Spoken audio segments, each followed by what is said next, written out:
¿Qué parte de la literatura tenemos o qué Bueno, hoy ejemplo? traje un poquito de algo de lo que se empezó a llamar ahora últimamente literatura testimonial, que abarca todo lo que sea no ficción, ¿no es cierto? Biografías, autobiografías, memorias, crónicas. Sobre todo se empezó a hablar de literatura testimonial con la novela de no ficción, a partir de la novela de no ficción, y de todas las series de producciones de testimonios, ¿no? Ya sea de guerra, de dictaduras, el rescate de diarios íntimos, la escritura de memorias, de testimonios, y sobre todo con la movida que hubo alrededor de los 70 para acá, en México, en Chile, con la nueva crónica latinoamericana. Con García Márquez, con Poniatowska, con Monsiváis, con Lemebel en Chile, que es recoger, digamos, todo lo que sucede en la calle, en la vida, y llevarlo a una transcripción literaria, ¿sí? No la típica crónica periodística fría, con datos duros, pretensión de objetividad, sino con una construcción que, bueno, García Márquez fue un maestro en esto, Monsiváis, Poniatowska también, que escribió una novela, Hasta no verte Jesús mío, basada en entrevistas, ¿sí? Entonces, todas estas producciones en las últimas décadas, digamos, se empezaron a poner todo, hay que ponerlo en un estante en algún momento, ¿no? Bueno, en el estante de la literatura testimonial. ¿Por qué hablamos de literatura y no decir, bueno, si no es de la ficción? Bueno, hay tantas definiciones de literatura y no podemos decir que la ficción es un solo parámetro para decir, bueno, esto es literatura y esto no. Porque obviamente en todo esto hay una construcción desde el lenguaje, un objetivo de crear una belleza también a partir de esto, y también la utilización de todos los que son, digamos, los artificios de la novela, de la narración, llevados a un objeto que se estima real o que está basado en hechos de la realidad, etc.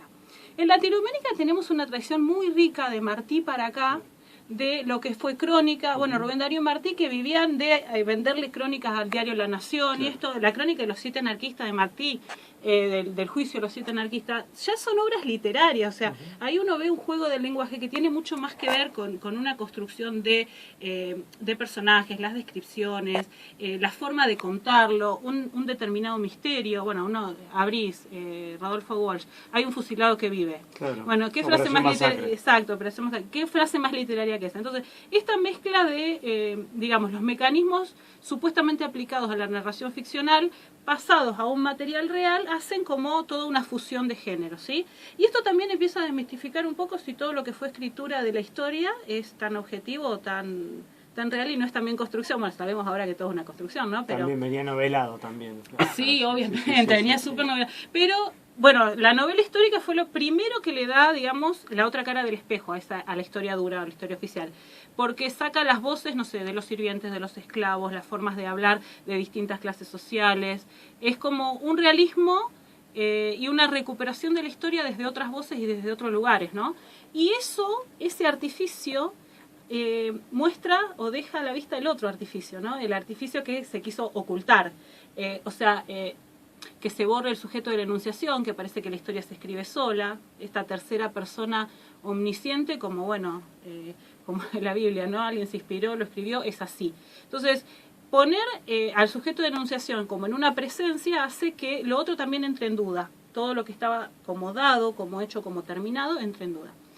Por ejemplo, Sarmiento en Argentina es uno de los primeros en utilizar la autobiografía como herramienta política.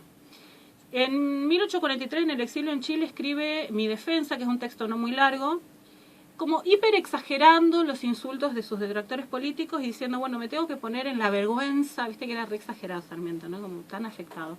En la vergüenza de tener que escribir sobre mí mismo porque mis enemigos políticos que me denostan y no sé qué, no sé cuánto, y aprovecha para decir todas las mieles de su conocimiento. Yo que nunca falté a la escuela también.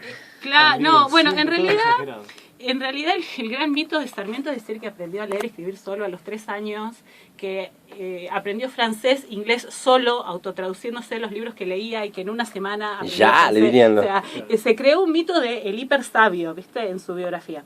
En 1850 ya vislumbra que Rosas está en las últimas y dice, bueno, acá me van a conocer. Y entonces crea toda la autofiguración y escribe el remanido, utilizado y leído hasta el hartazgo Recuerdos de provincia, ¿no? Que bajo una nueva lectura un poco más interesante podemos ver la construcción de y la acusación de Alberdi, ¿no? Eso no es una autobiografía, Sarmiento. Vos querés decirnos cómo tiene que ser el candidato a próximo presidente de la República. Estás bajando línea. Exactamente, ¿no? Y endiosándose. Porque, aparte de que era un megalómano, tenía un gran complejo de inferioridad.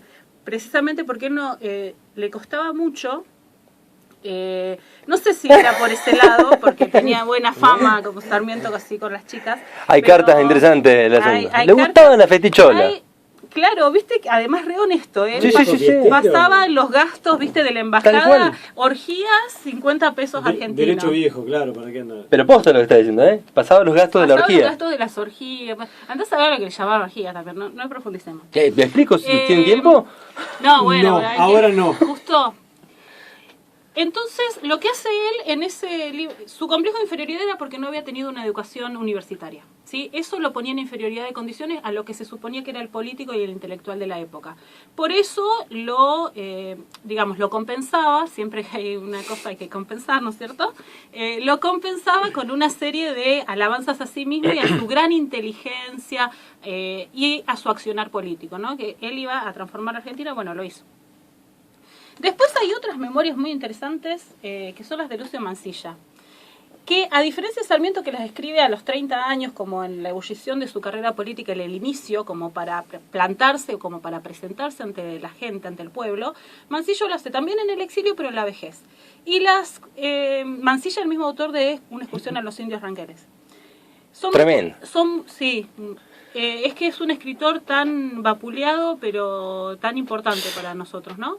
Y las memorias son muy culpógenas, porque él era el sobrino de Rosa, entonces quedó en una coyuntura política muy difícil, porque el padre era... Él cuenta en partes como la madre era la hermana favorita de Rosas, y él le decía tata también a Rosas y se iba a quedar a la casa. Entonces, y el padre estaba como a favor de Rosa cuando cae Rosas, y él de golpe tiene que decir, bueno, yo también veo todas estas barbaridades, y por un lado lo quiero a Rosa porque era el tata Rosa, pero me voy a poner políticamente... Nunca logró encontrar su lugar político, y tiene gran parte de su obra literaria de lo que llamamos testimonial, ¿no? Una cosa son unas conversaciones que se llamaban o tertulias, que él por años fue acumulando anécdotas, cosas, y lo dejó medio inconcluso. Eso, salieron un par de tomos, pero quedó inconcluso. Y después sí las memorias, donde él quiere reivindicarse un poco y hace mucha historia familiar. Otra que se reivindica con historia familiar es Victorio Campo, ya más en el siglo XX.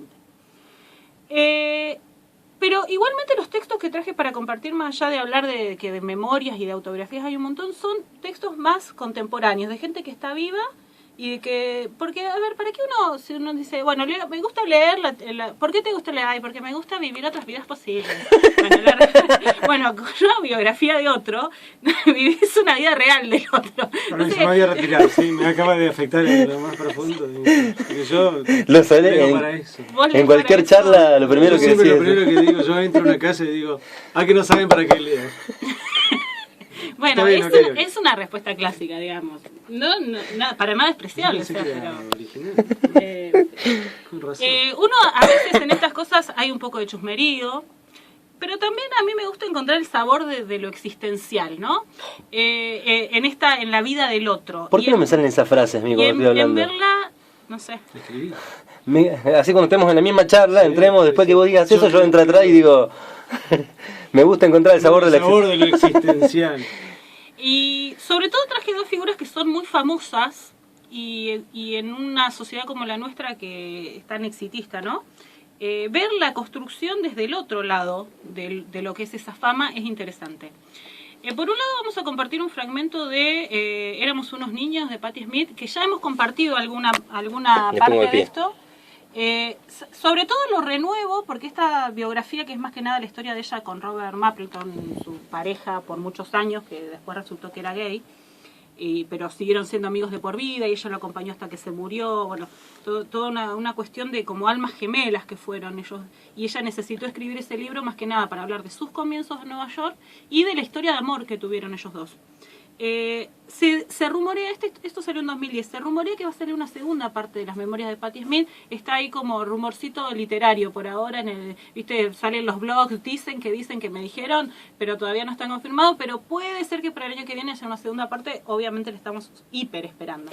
Así, lo primero que vamos a hacer es escuchar un ratito, fíjense los comienzos, los primeros días de Patti Smith en Nueva York. Y la importancia, nosotros siempre decimos, ¿no? El arte, el mundo de las ideas, esta cosa tan bohemia, efímera, como que parece que caminan sin pisar el piso. Bueno, no, el cuerpo lo tenemos todos y por el cuerpo atraviesan las cosas más importantes de nuestra existencia. Y si no, escuchen qué le pasaba a Patti y una cosa tan esencial como es la comida. Bueno, Patti Smith, que es una excelente escritora, ¿no? Poeta y escritora, entonces lo cuenta de una manera muy... Pero bueno, la realidad del hambre, ¿no? Que llegó, se largó a llorar porque no había entendido que no iba a cobrar esa primera semana, no tenía que comer, se quedaba escondida ahí.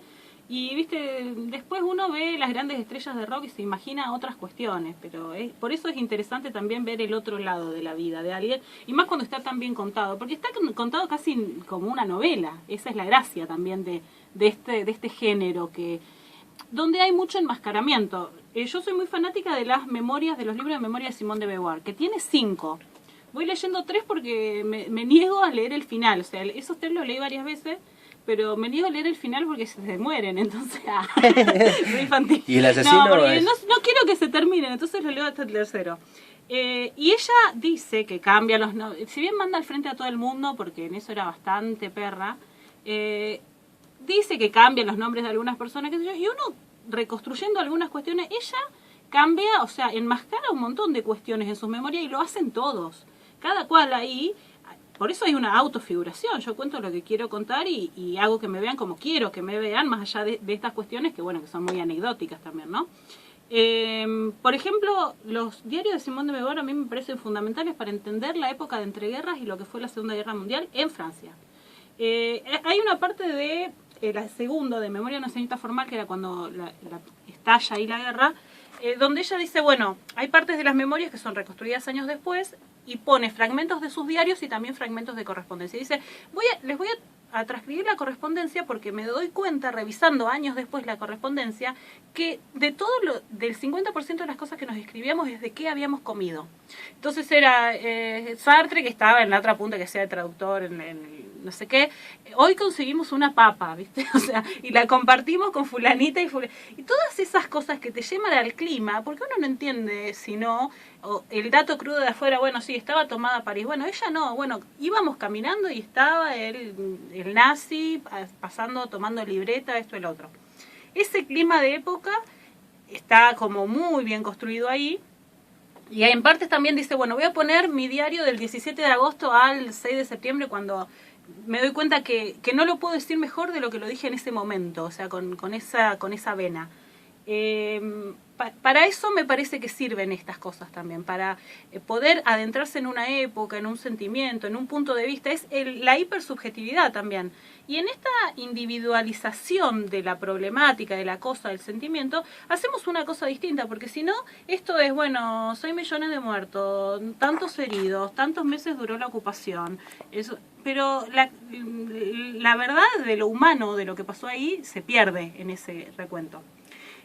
Las recomiendo muchísimo porque además son muy graciosas, muy irónicas, cuentan todas las... Ella no tenía problema en decir si algo le causaba celos o envidia o sus propios defectos, entonces en ese sentido como era muy despojada de su imagen personal, si tenía que decir algo lo decía, también de Sartre y de todos los que estaban alrededor, cómo detalla ella o cómo cuenta la pelea de Sartre con Camus, es muy interesante, bueno, hasta el punto...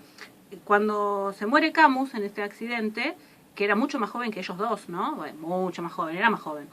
Ella dice que lo sintieron y que en realidad es como que se reunieron y se quedaron mirando así. Lo sintieron por el amigo que habían tenido alguna vez, porque dice, el Camus que se murió hoy no tenía nada que ver con nosotros, porque hace años que estaban peleados y realmente uno ahí también, como ella escribió su vida desde la adolescencia hasta la muerte. El último libro lo sacó, se llama La ceremonia del adiós, y lo sacó después que se murió Sartre, porque precisamente narra los últimos años con Sartre. Igual Sartre no se iba a dar cuenta, pues vieron que tuvo demencia senil, o sea, por más Sí, que hubiera nunca editado se- el libro, no nunca se se hubiera hubiera dado enterado, cuenta, pero sí. como una especie de respeto, no lo sacó hasta que no se murió. Cuestión que todas esas cosas que en la vida pasan, ¿no? Amistades, hay gente con que en una época tú sos súper unido y después te distanciás.